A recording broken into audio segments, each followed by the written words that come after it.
Atos 16, 9 a 23. Desculpem a confusão. 9 a 23 é o nosso texto. Tempo de Páscoa.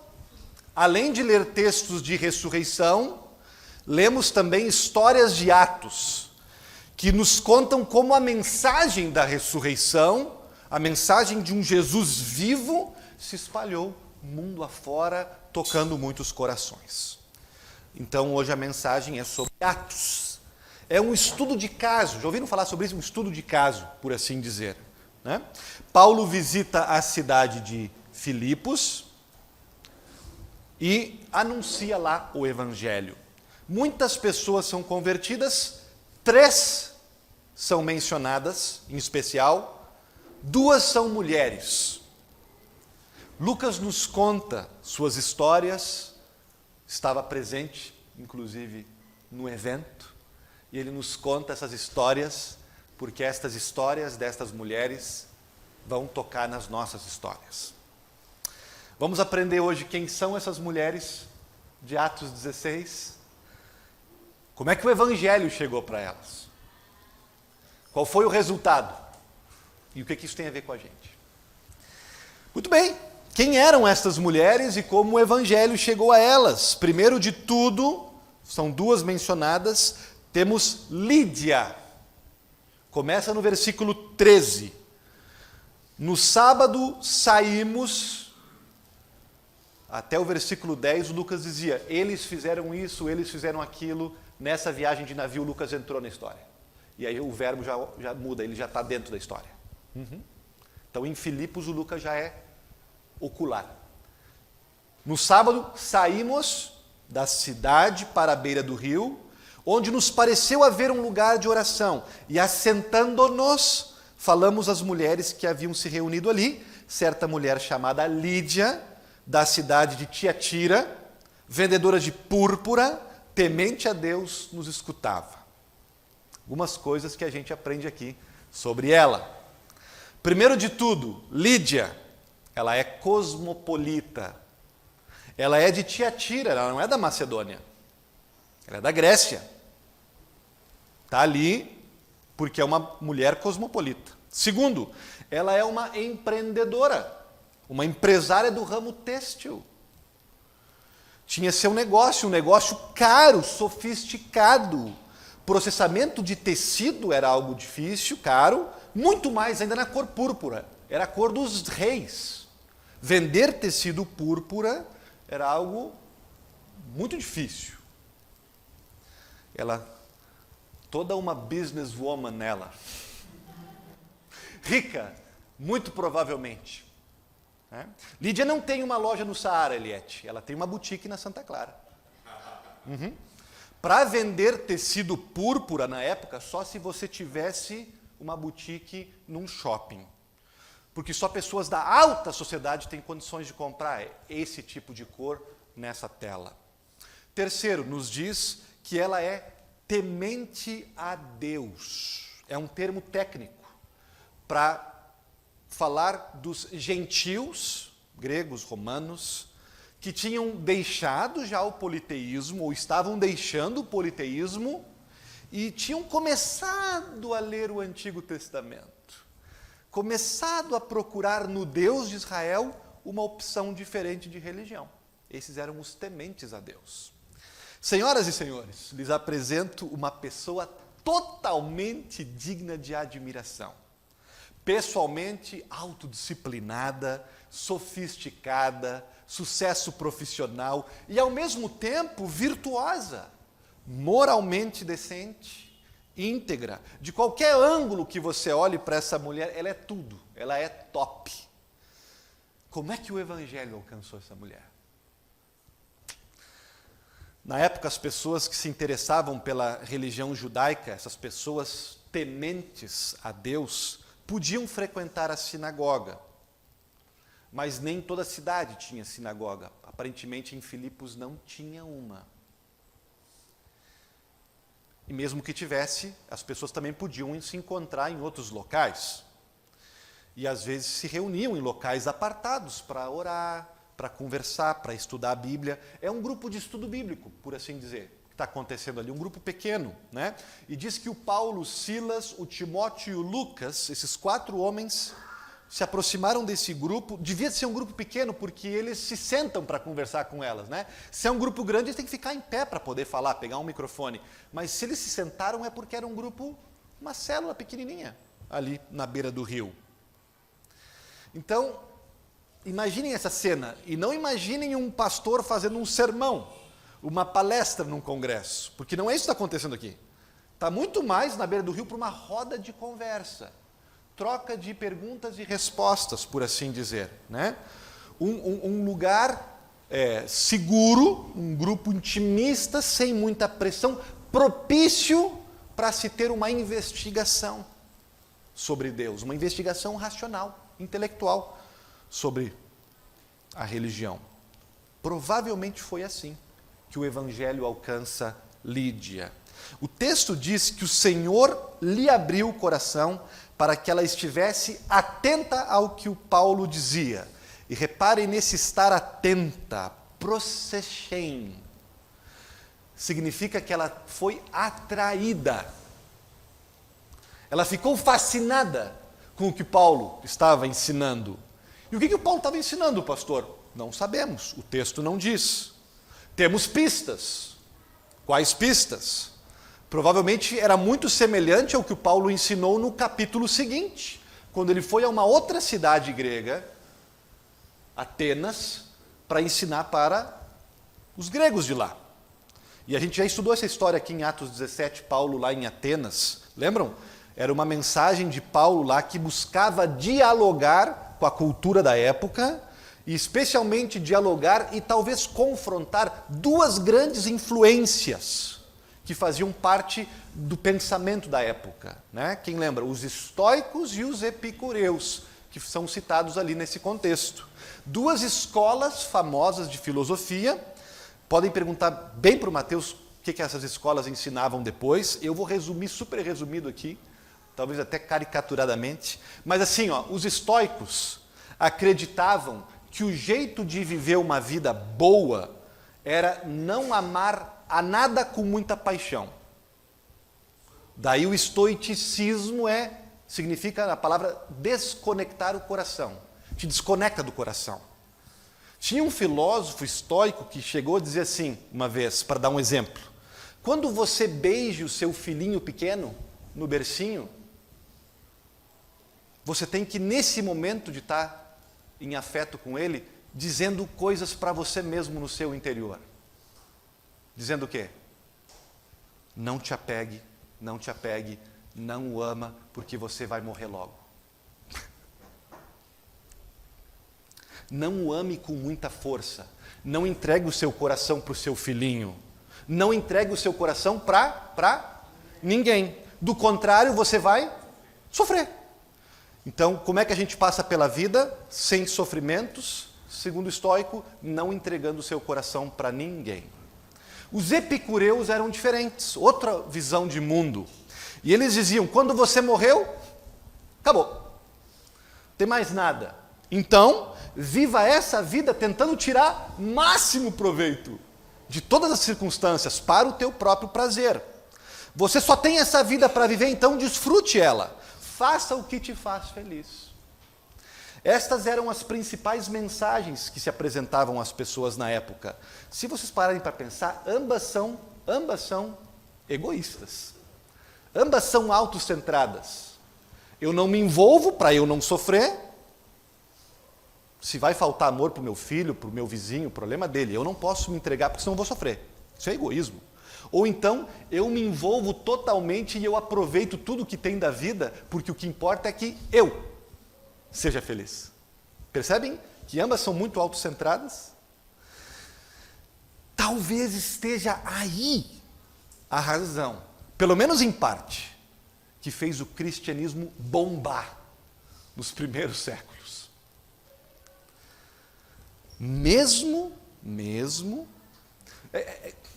Muitas pessoas, os historiadores vão nos dizer isso, muitas pessoas do Império Romano, que tinham tudo, muitas pessoas deixaram as religiões e os pensamentos do Império Romano e aderiram ao cristianismo. Deixaram, inclusive, pensadores, né, como Platão e Aristóteles, deixaram guardadinhos e abraçaram o cristianismo.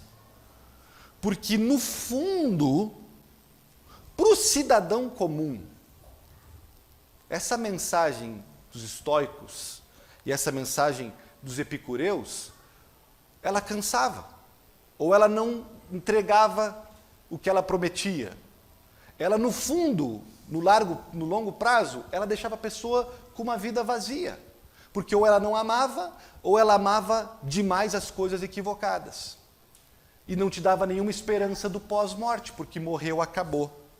Então, para o cidadão comum, essas mensagens disponíveis na época não processem, não fascinavam mais, porque não dava esperança para o futuro, morreu, acabou, ou então porque não proporcionava a motivação ou a habilidade para você amar de verdade. Uns diziam, não ame muito, você vai sofrer. Outros diziam, você tem que viver para si mesmo. Talvez, só talvez, tá, gente, esteja aí o porquê muitas Lídias e outros tantos romanos e gregos e gentios de toda parte do império estavam aposentando mais e mais os seus deuses e procurando uma nova concepção. Só que o povo de Deus da época lhes apresentava o Antigo Testamento. E, infelizmente, especificamente, as leis do Antigo Testamento. Você tem que obedecer. Inclusive, no capítulo anterior, em Atos 15, vemos que os judeus estavam se convertendo ao cristianismo, mas eles se convertiam e seguiam com as obsessões da lei. E eles, então, queriam exigir que os gentios obedecessem às mesmas leis, inclusive a lei da circuncisão. E aí Pedro vai dizer para eles, por que vocês querem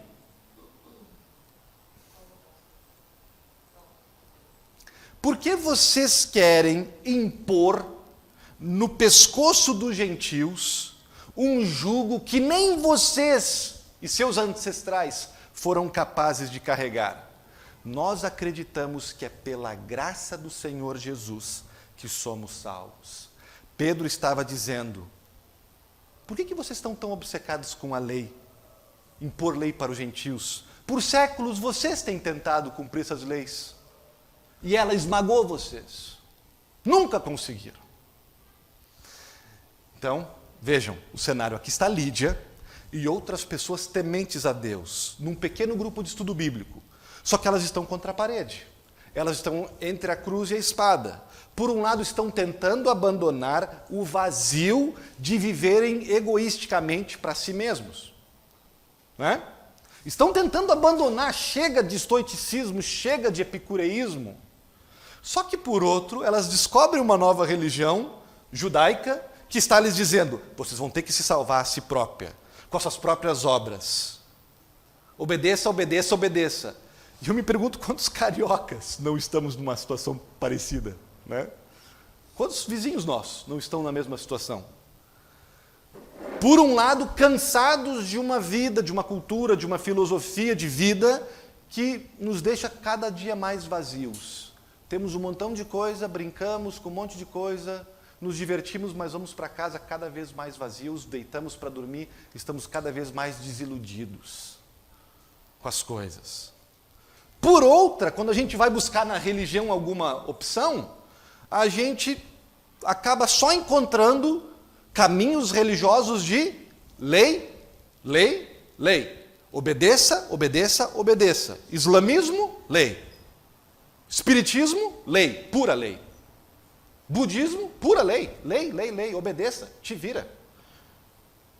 Todas as religiões, exceto o cristianismo, gente, se você parar para pensar, é obedeça, obedeça, obedeça.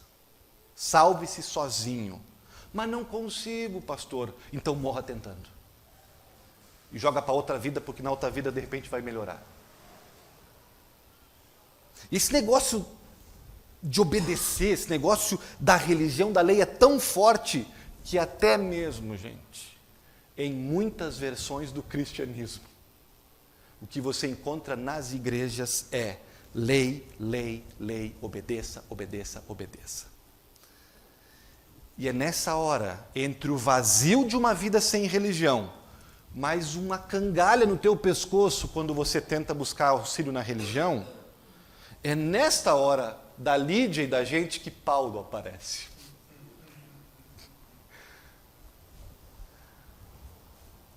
E o Paulo tem uma mensagem para Lídia. Eu quero falar para você sobre Jesus Cristo. Ele obedeceu. Ele viveu perfeitamente a lei de Deus. Em teu lugar, Lídia. Ele foi o único que fez isso. Ele é o único que é capaz de fazer. E por isso ele merecia ser absolutamente recompensado. Só que não. Ele ainda por cima foi à cruz e morreu pelos nossos pecados. Lídia, ele levou a maldição que era tua nos ombros dele. E quando você crê nele, Lídia, a maldição que é nossa é transferida para ele. E a recompensa e a bênção que é dele é transferida para a gente. E a gente, Lídia, é salvo pela graça. Lutero diz, e acontece a troca feliz, a bendita troca. Dá para entender por que a Lídia é atraída por essa mensagem? Mais que acreditar, mais que convencer ela, ela é atraída, prosechem, para essa mensagem. Olha que interessante, a mulher que ganha a vida com beleza, a mulher que ganha a vida vendendo roupas lindíssimas, fazendo pessoas mais bonitas, uma mulher que tem um senso estético, né? Uma mulher que entende o que é beleza, sabe reconhecer algo belo quando vê. Quando ouve de Jesus, ela diz, é isso. Atraída pela beleza da mensagem. Não tem nada igual a isso. Em nenhuma religião. Um Deus que me ama nesse nível, desse jeito. E aí a Lídia, o texto diz, ela diz, eu quero isso para mim. Não, para mim não. Eu quero isso para minha família. Me batiza e batiza meus filhos. Batiza todo mundo lá. É mais, Paulo, Lucas, Silas, Timóteo, dá para fazer da minha casa um centro de ministério? Dá para começar a nossa igreja em Filipos na minha casa? Eu quero que a minha casa, que a minha residência seja, se for do agrado de vocês, útil para o ministério, o nosso centro missionário, a nossa igreja aqui na cidade de Filipos. Tem uma casa boa, tem uma casa grande, está à disposição agora desse Jesus, para que outras pessoas se apaixonem por ele como eu estou me apaixonando. Essa é a história da Lídia. Mas aí, Paulo, tu me desculpa, eu tive que ler o outro texto, porque tem outra mulher na história. Né? Versículo 16 começa da outra mulher. Aconteceu que indo nós, o Lucas no meio da história de novo, né? O Lucas está dentro, indo nós para o lugar de oração, veio ao nosso encontro uma jovem possuída por um espírito adivinhador, e adivinhando dava grandes lucros para os seus donos. O que dá para dizer dela? Dá para dizer algumas coisas dela também. Em primeiro lugar, ela era jovem, e pelo termo grego ali, ela era adolescente, ela tinha seus 10, 14 anos, entre 10 e 14 anos ali. Uma menina. E segunda coisa, ela era escrava. Tinha donos. Talvez até seus pais a venderam. Sabemos. E aí terceiro, gente, ela tinha um espírito que previa o futuro. Em grego, está no original, diz que ela tinha o espírito de Piton. Vamos falar desse negócio? É quase uma cultura inútil, mas tudo bem. História nos ajuda aqui. Havia uma lenda, nas lendas gregas, né, na literatura grega, uma lenda, que falava do oráculo de Delfos. Já ouviram falar? Oráculo de Delfos. O oráculo de Delfos era o oráculo de um grande adivinhador da antiguidade, né, que tinha um poder especial de ver o futuro. As pessoas visitavam esse oráculo de Delfos lá. O Delfos foi o cara que um dia entrou num lugar mágico especial e assassinou a serpente, dragão, Piton. E com isso ele pegou para ele o poder de prever o futuro. Então, quando na antiguidade, no vocabulário grego, se dizia que alguém tinha um espírito de Piton, era como se fosse um jargão para dizer, era alguém que tinha essa capacidade estranha, essa capacidade fenomenal de adivinhar mais ou menos o futuro das pessoas. Os gregos chamavam essas pessoas de ventrílocos, mas não é o que é hoje ventrílocos, na época era essa palavra que se usava.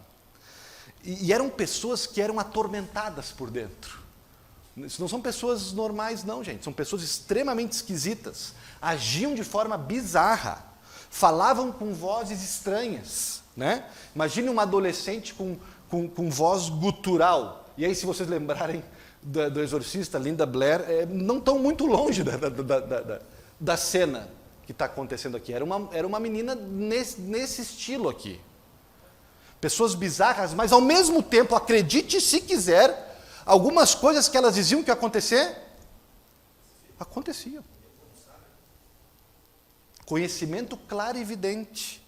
E por isso estava dando muito lucro para os seus donos. E como é que ela ouve o Evangelho? Versículo 17. Seguindo Paulo, ela gritava, estes homens são servos do Deus Altíssimo. Estão anunciando o caminho da salvação. Por onde os quatro iam, ela seguia eles aos berros, por dias. São servos de Deus, estão falando sobre salvação. Gente, ninguém sabia o que era cristianismo, ela sabia. Ninguém sabia o que era um missionário cristão nessa época. E ela sabia. É difícil não pensar aqui, Guilherme, em Tiago, né? Você já, de certa forma, matou essa charada. Tiago diz que os demônios sabem, e conhecem tudo, e creem, e tremem diante do conhecimento de Deus. O diabo tem teologia, gente. Os professores do seminário nos contavam isso. O diabo conhece o Deus triuno, o diabo sabe que Jesus é humano e divino, o diabo conhece muitas coisas. O problema é que ele odeia o que ele conhece. Espera aí, pastor, está me dizendo que essa garota estava possuída por um demônio? Estamos em Copacabana, no ano 2022. Tu já é quase um doutor em teologia e está me dizendo que acredita nessas coisas ainda? Sim. Sim. Acredito, a Bíblia disse que isso está acontecendo. E eu acho que se você não acredita, você está sendo inocente. Inocente. Lembramos disso no estudo bíblico ontem, a presença do diabo, né, Mateus? Você falou que precisamos ter essa sensibilidade um pouco mais acurada, né? E eu vou citar para vocês um autor que nem é religioso, gente, que nem é cristão. Andrew Del Banco. Comprem o livro dele.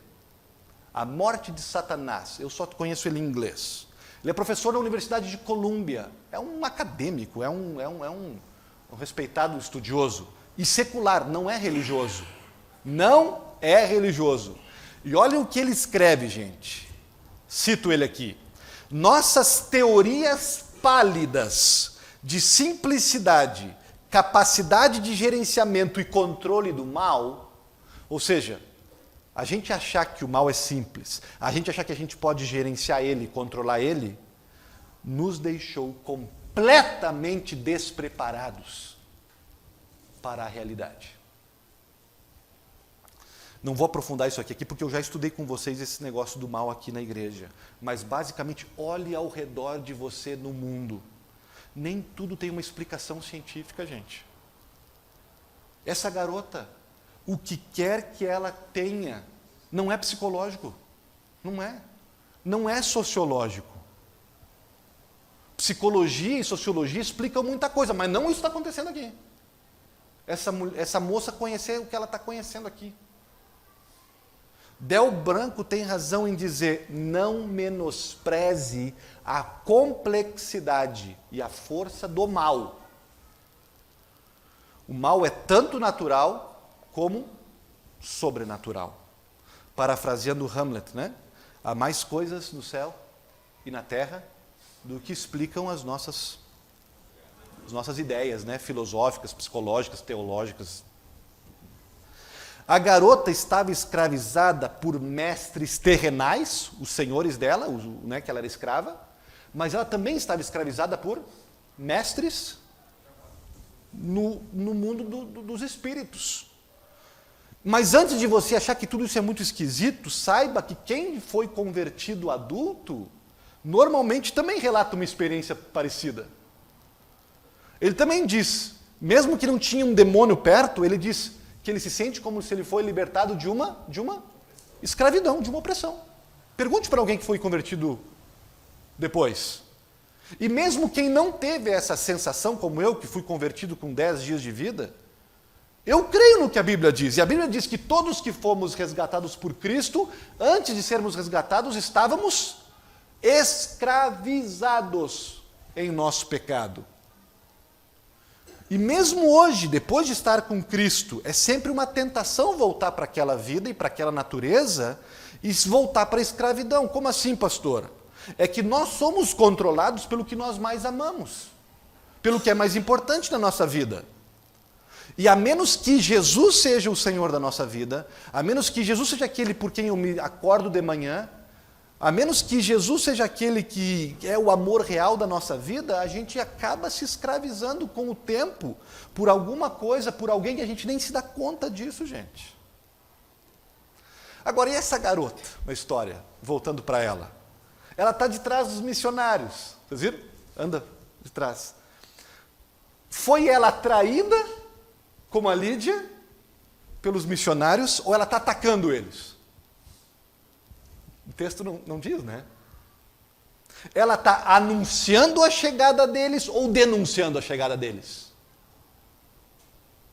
Interessante isso, né? A resposta eu acho que é sim. Sim e não. Se eu fosse apostar, eu diria que ela é tipo um Gollum, assim, sabe? Ela odeia a luz e ela ama a luz. Ela odeia a verdade. Demônio dentro dela. E ela ama a verdade. Desesperada pela verdade. Ela anseia que os missionários cheguem ali e tragam a mensagem de Cristo. E ela os odeia também.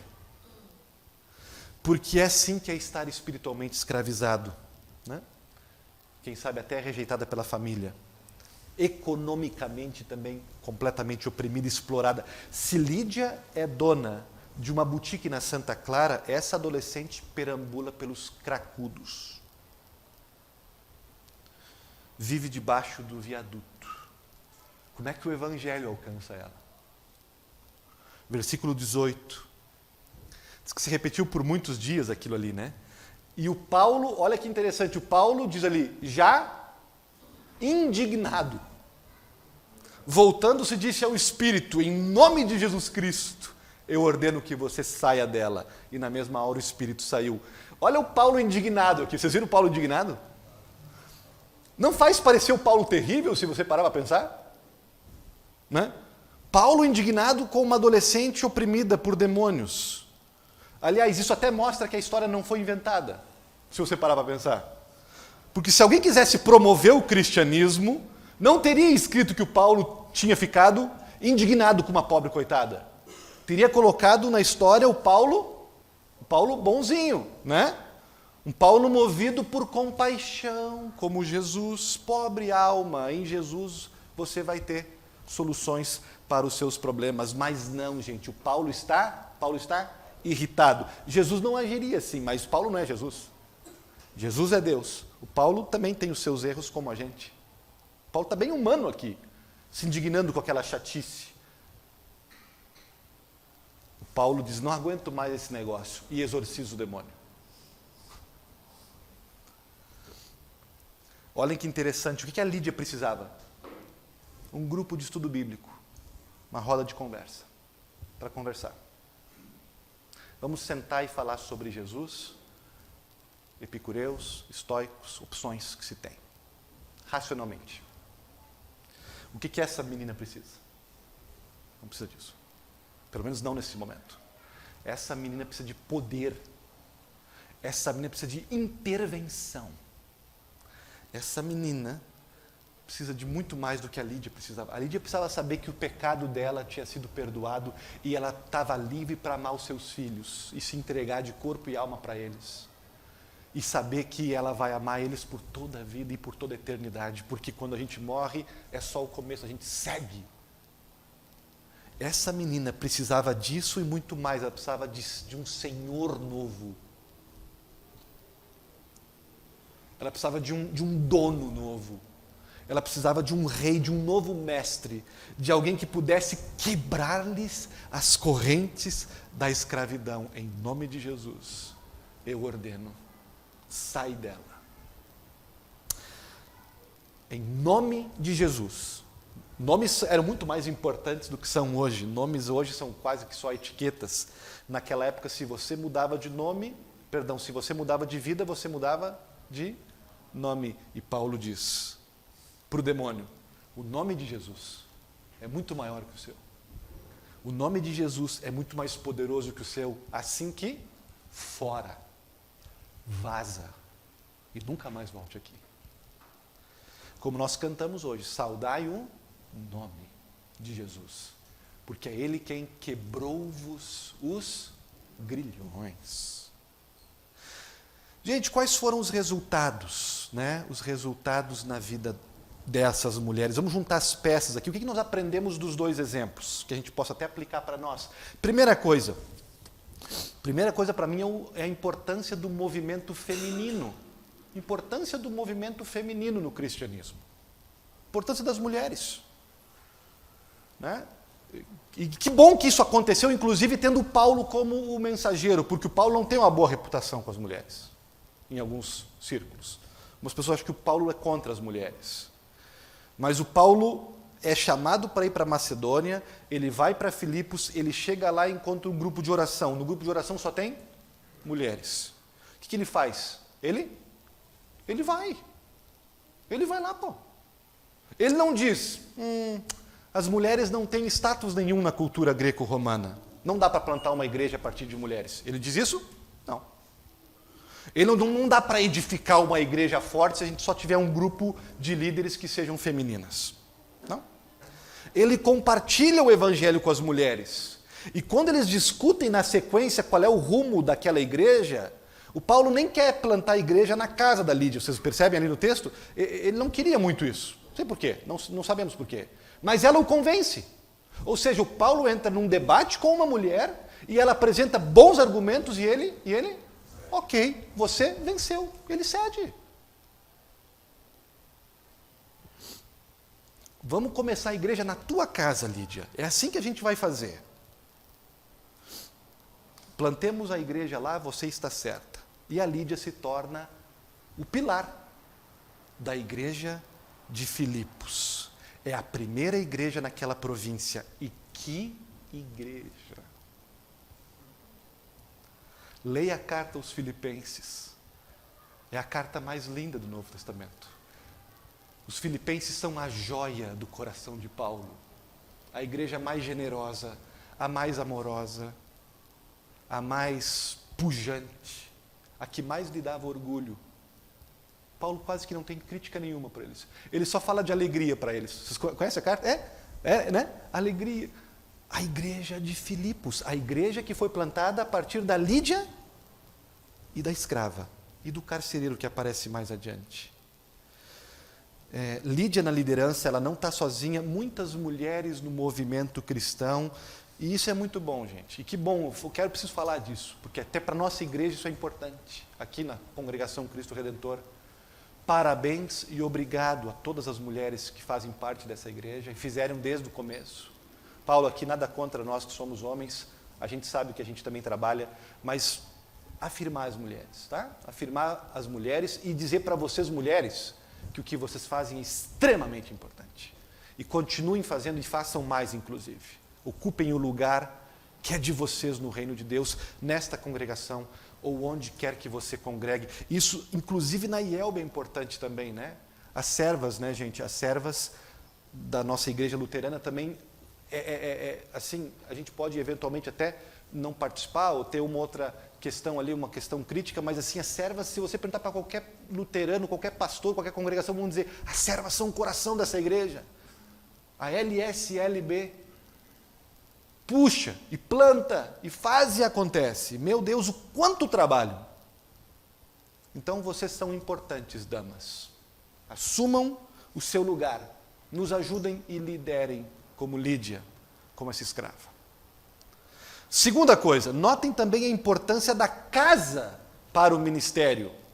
A Lídia, a primeira coisa que fez foi, abriu a sua residência, né? E o resto é história. O resto é história.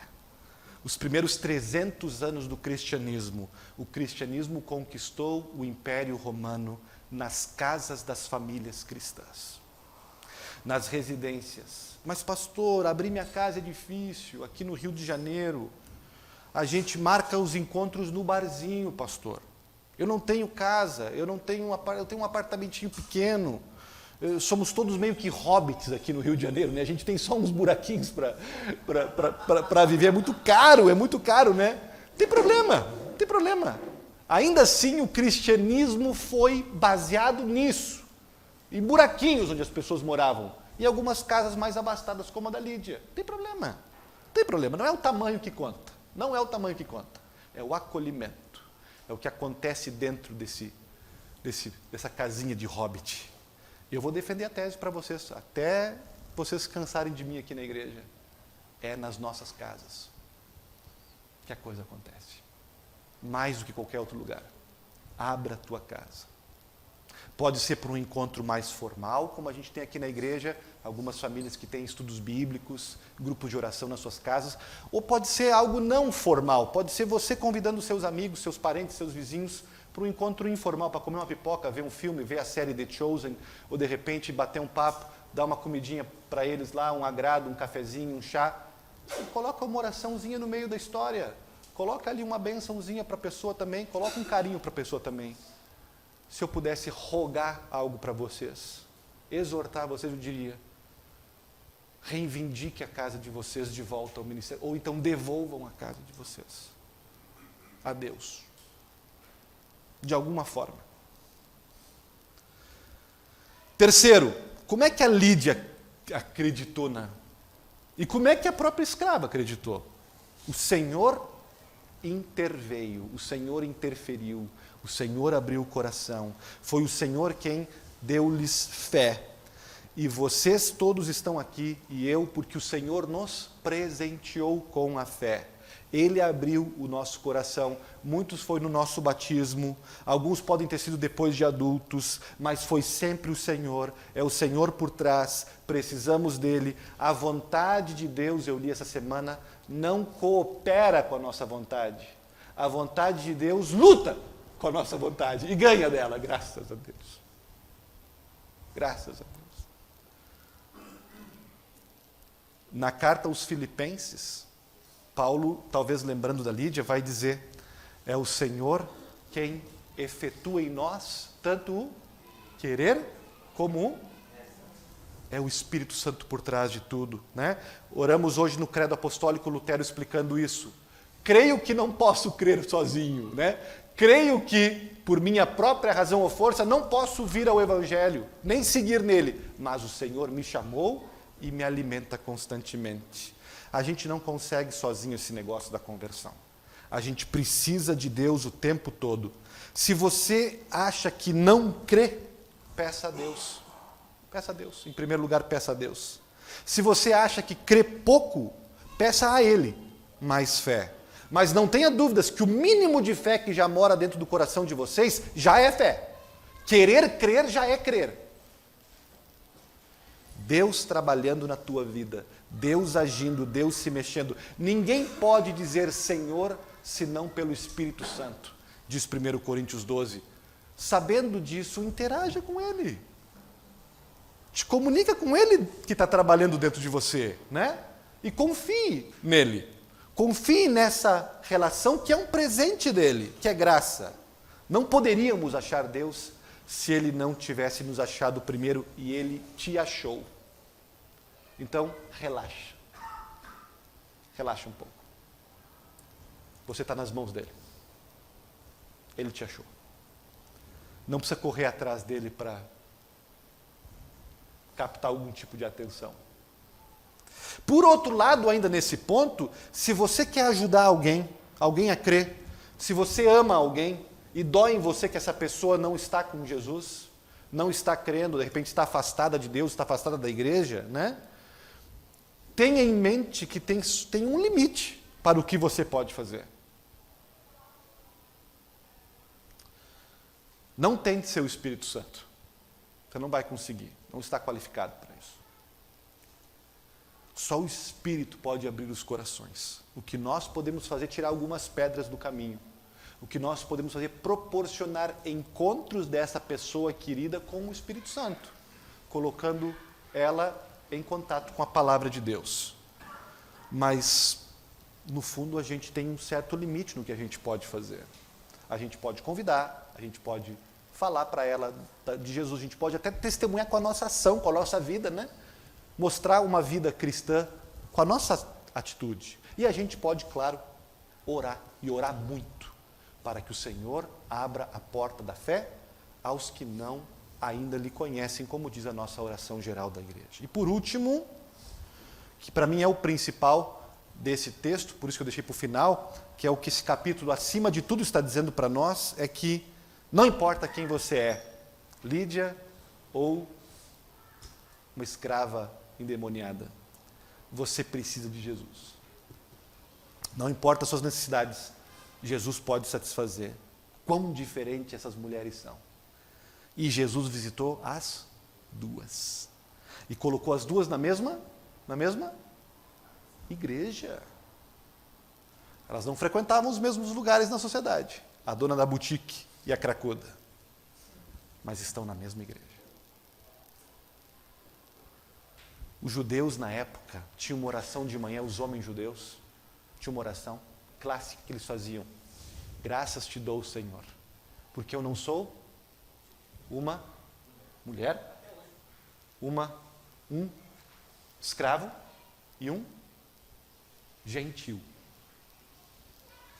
Te agradeço, Senhor. Acordei hoje de manhã e não sou mulher, e não sou escravo, e não sou gentil. Aí o Lucas conta que em Filipos a igreja começa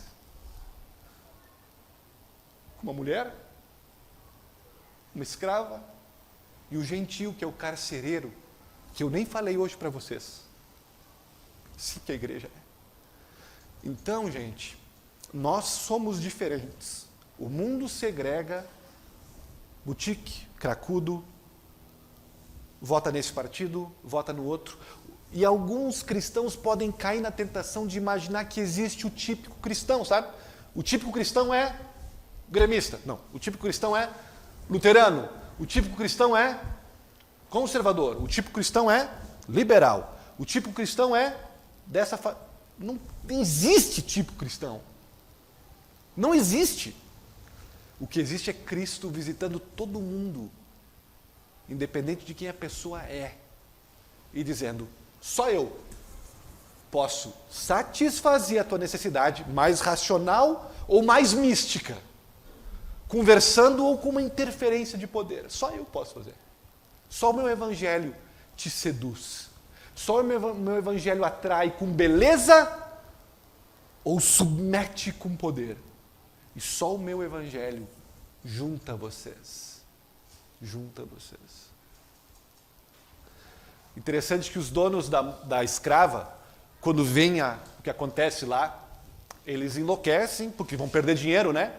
E eles querem fazer uma demanda, eles querem denunciar Paulo, Tiago, Silas. E a denúncia deles, infelizmente, foi acolhida e eles foram para a prisão, mas o Espírito Santo estava por trás, porque aí na prisão o carcereiro entra na história e forma a trinca de líderes da igreja. A acusação é dos donos da menina. Esses judeus, essa religião aí étnica, essa religião aí de um grupinho, mas eles estavam errados. Podia ter sido no passado, já não mais. já não mais. Jesus Cristo é para todos. E é o único que pode juntar pessoas diferentes. Meus queridos, Jesus provou ser belo para Lídia e poderoso para a escrava. Qualquer que seja a tua necessidade,